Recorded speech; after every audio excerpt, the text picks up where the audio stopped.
Assalamualaikum warahmatullahi wabarakatuh. Perkenalkan, saya Sony Sutarsa, founder dari ngebangunrumah.com. Apa kabar teman-teman semua, sobat Kang Bangun? Di sini saya ingin berbagi bagaimana tahapan kalau ingin ngebangun di ngebangunrumah.com. Jadi awal kita itu menggunakan iklan Google AdSense, Instagram AdSense, Facebook AdSense. Jadi rata-rata klien kita kebanyakan itu dari online. Nah, biasanya mereka nyari di penelusuran Google, ada website kita, mereka langsung klik lihat website kita. Nah, untuk teman-teman sobat Kang Bangun bisa lihat website kita, klik di ngebangunrumah.com untuk bisa berkonsultasi dengan tim kita, berkonsultasi mengenai bangunan, merenovasi bangunan, interior furnitur, sampai dengan dari mulai perencanaan gambar, RAB, finishing bangunan, pemilihan cat, pemilihan tampilan fasad, dapur, ruangan kamar, dan lain-lain. Bisa berkonsultasi, cek websitenya, masuk. Nah, setelah masuk ke website, di situ ada ikon WhatsApp, klik ikon WhatsApp. Setelah itu kalian akan terhubung dengan tim marketing kita. Nah, jadi kalau kalian sudah ngechat ke ikon nomor WhatsApp kita, ke tim marketing kita, insya Allah tim kita akan bantu. Konsultasi aja dulu gimana sobat Kang Bangun mau merenovasi apa itu kamar mandi, dapur, dan lain-lain, mengenai spesifikasi materialnya, mengenai standarisasi bangunannya, ketinggian, atapnya seperti apa supaya nggak bocor dan lain-lain. Silahkan berkonsultasi. Setelah sobat Kang Bangun semua merasa klik dengan kami, dengan kita, tim ngebangunrumah.com, kami akan menjadwalkan survei.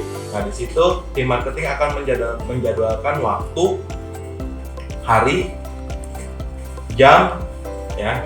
Nanti tim perencana kami akan menghubungi langsung untuk melakukan survei. Apa sih fungsi survei itu sendiri?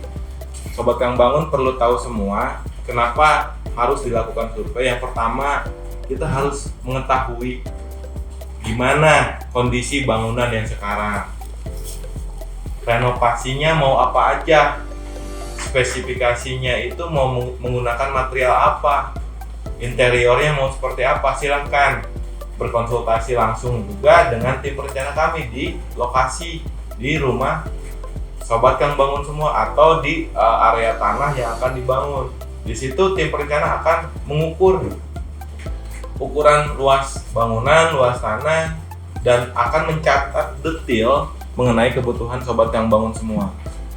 Nah, di situ kan kita memfasilitasi dari mulai konsultasi via online, terus kita melakukan survei offline dengan tim perencana kita. Jadi kami memberikan keleluasaan di awal gimana caranya bisa menghadirkan bangunan sesuai keinginan, budget yang memang sesuai harapan. Kami akan membantu. Nah, setelah melakukan survei, tim perencana kami, baik itu tim desain atau tim US-nya, akan segera mendesain atau menghitung terkait bangunan rumah yang akan direnovasi serta harga dan spesifikasi yang sudah disepakati saat konsultasi. Nah, itu rangkaiannya itu setelah survei itu kami merencanakan, ya. Di perencanaan ini kami biasanya menjadwalkan waktu, deadline berapa lama selesainya. Maksimum itu 1 minggu, 7 hari. Cepet kan? Makanya bangun ke kita 7 hari itu udah jadi gambar, udah jadi RAB. Nanti tim marketing kami akan menghubungi bila gambar sudah selesai, RAB sudah selesai, untuk dijadwalkan bisa meeting Zoom ataupun kita ketemu offline lagi untuk mempresentasikan mengenai gambarnya udah cocok apa belum nih. Bila gambarnya belum cocok, itu kami di sini melakukan sharing dengan sobat Kang Bangun semua, tukar pikiran supaya gambar itu sampai klik. Adanya revisi 1 berarti gambar itu belum sesuai dengan keinginan. Kami membatasi sampai revisi 2 aja. Jadi silakan sobat Kang Bangun semua bisa tukar pikiran dengan arsitek tim desain kita supaya gambar itu sesuai. Setelah gambar itu oke, udah approve, nah baru kita tim QS kita merencanakan anggaran biaya untuk dipresentasikan.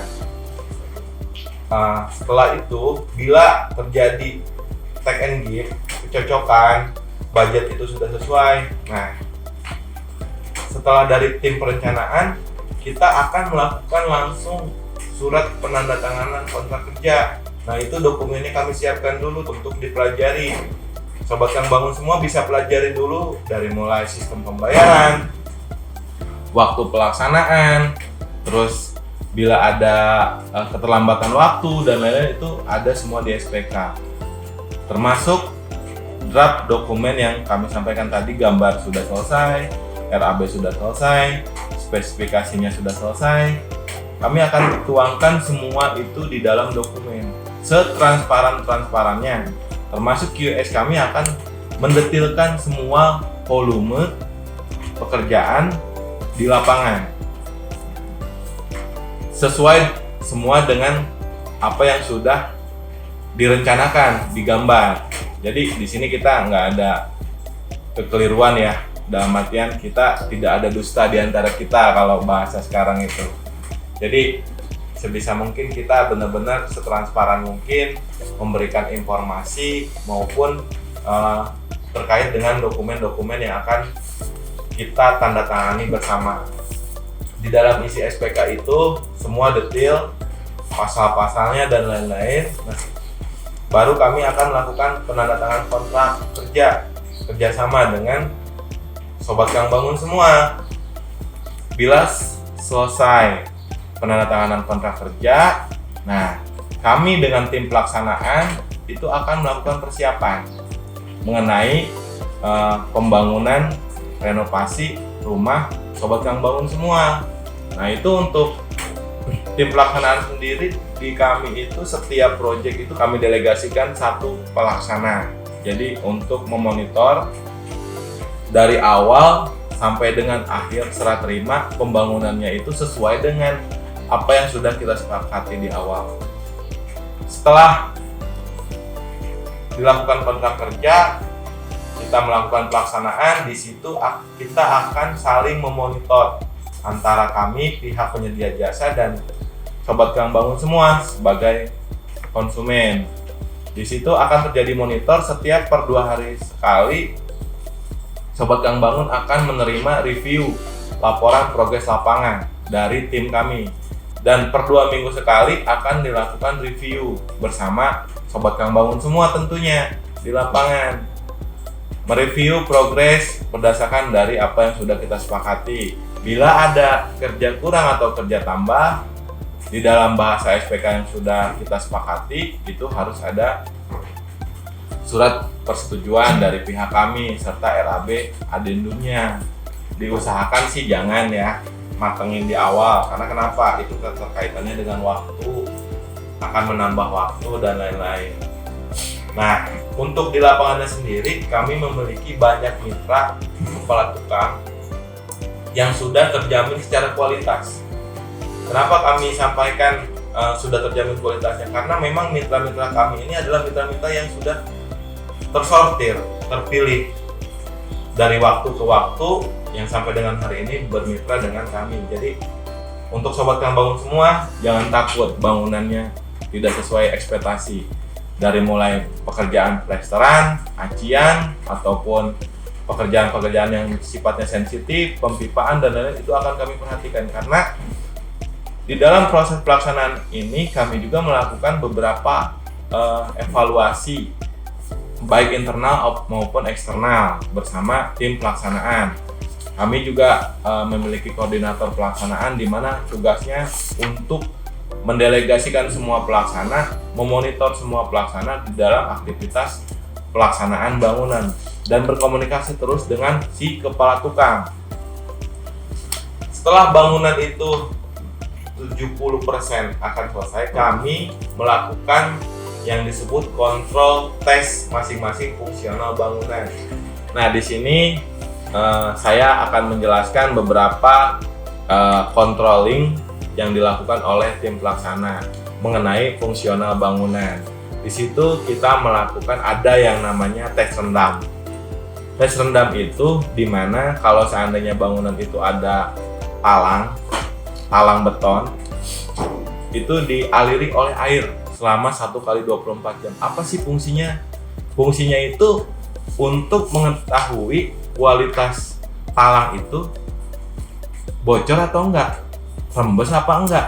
Nah, disitulah tim pelaksanaan kami melakukan tes rendam selama 1x24 jam, dialiri semua, didiemin itu air selama 1x24 jam. Bila terjadi kebocoran atau rembes air di bawah talang beton, itu akan dilakukan perbaikan oleh tim pelaksanaan kami. Itu salah satunya tes rendam. Yang kedua itu ada tes glontor. Tes glontor ini untuk mengetahui pipa air bekas pembuangan dari kamar mandi, pipa pembuangan dari talang, pipa dari mesin cuci, ngalir nggak sih sampai ke saluran depan. Jadi sistem kerjanya itu dengan si pipa itu dialiri oleh air dari selang terus mengalir, dan tim kami memastikan air debit yang jatuh dari pipa itu mengalir sampai depan atau enggak. Biasanya sering terjadi bila sudah selesai bangunan ada air meluap dan lain-lain. Itu salah satu fungsi tes glontor untuk mengetahui bagaimana si debit air itu berjalan sesuai dengan fungsinya dan tidak ada mampet-mampet ya tentunya, yaitu tes glontor. Yang ketiga itu ada tes tekan, di mana tes tekan ini untuk mengetahui kekuatan debit di pipa air bersih. Biasanya kami melakukan tes ini minimal pekerjaan sudah 70% sebelum selesai pasang plafon, di mana tes tekan ini bila pipa air bersih itu ada masalah, belum dilem, belum terpasang dan lain-lain, itu akan terjadi ledakan.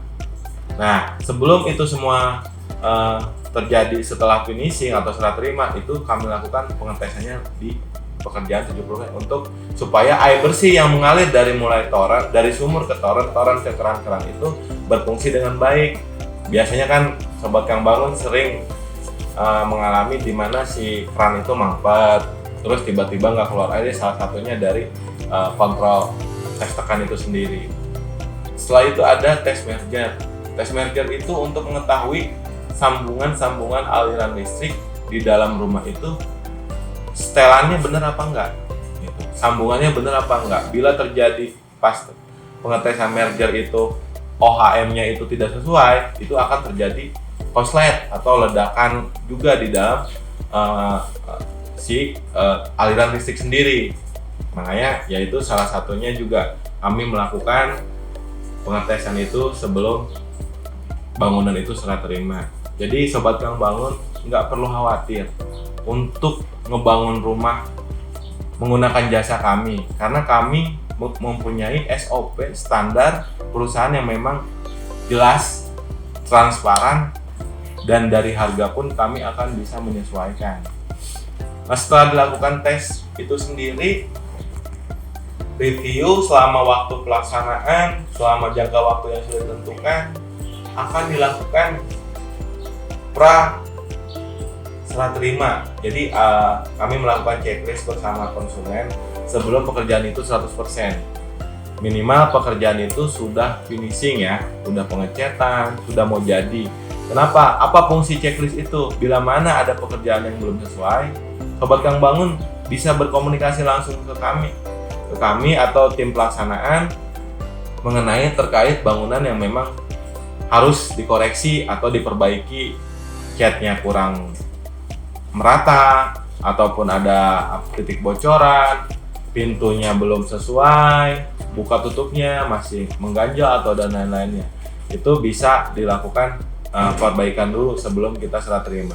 Setelah dilakukan pra-BAST checklist, selesai semua, nah baru kita lakukan berita acara serah terima dari pihak kami ke konsumen. Nah, di situ pun tanggung jawab kami itu masih ada masa garansi itu selama 60 hari, 2 bulan. Jadi sobat Kang Bangun semua tidak perlu khawatir ya, kami akan melakukan pekerjaan sesuai dengan standar perusahaan kami, dan kami akan menjaga sobat Kang Bangun semua sampai dengan serah terima bangunan itu sesuai. Sekarang gak usah tunggu lama-lama, cek website kami, lihat link YouTube konten-konten kami di Ngebangun Rumah channel, bisa lihat Instagramnya di Ngebangun Rumah Official, bisa cek Facebooknya di Prospera House. Di situ aktivitas kami di setiap proyek itu ada. Mungkin itu yang saya sampaikan. Kalau seandainya teman-teman ingin tahu bagaimana sih tahapan ngebangun rumah di kita, sedetil apa sih kami melakukan controlling lapangan, sedetil apa kami merencanakan perencanaan bangunan, dan sampai dengan serah terima kami berusaha memberikan yang terbaik. Yuk, tunggu apa lagi? Cek website kami di ngebangunrumah.com untuk langsung berkonsultasi dengan tim marketing kami. Akan menjawab langsung, responsif. Cukup dari saya. Terima kasih untuk sobat Kang Bangun semua. Assalamualaikum warahmatullahi wabarakatuh. Bye. Buat kalian, jangan lupa buat like, comment, and subscribe. Dan jangan lupa buat nyalain loncengnya ya.